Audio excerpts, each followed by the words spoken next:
Yo, Zap mga bossing. Alam mo ba, noong October 26, 2013, hinarap ng ating kababayan na si Genesis Servania na may malinis na record na 22 wins at 40 knockouts ang mayabang na Panamanian boxer na si Rafael Concepcion. Ang laban na ito ay ginanap sa Waterfront Cebu City Hotel and Casino dito mismo sa ating bansa para sa vacant WBO Intercontinental Super Bantamweight title. Bagaman hindi maganda ang record ni Concepcion, siya ang nakasira sa undefeated record ni AJ Banal noong July 2008. Tinalo ni Concepcion si Banal via 10-round knockout at pinahirapan din ito si Nonito Donaire kahit na natalo siya sa laban. Dahil dito, hindi na dapat binabaliwala si Concepcion. Sa sobrang yabang ni Concepcion, sa kanilang press conference nga ay sinabi niya na sobrang dali lang daw talunin ng undefeated na Pinoy dahil nagawa na raw niya ito kay Banal.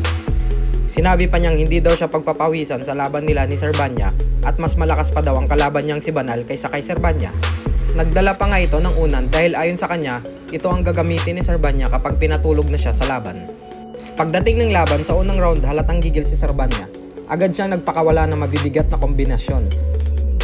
Pagdating ng round 2, dito na tinapos ni Servania ang kayabangan ni Concepcion nang magpakawala ito ng uppercut. Dala ang galit na maipaghiganti ang kasamahan niyang si Banal mula sa Ala Boxing Promotion na nagpatulog sa hambog na Panamanian boxer.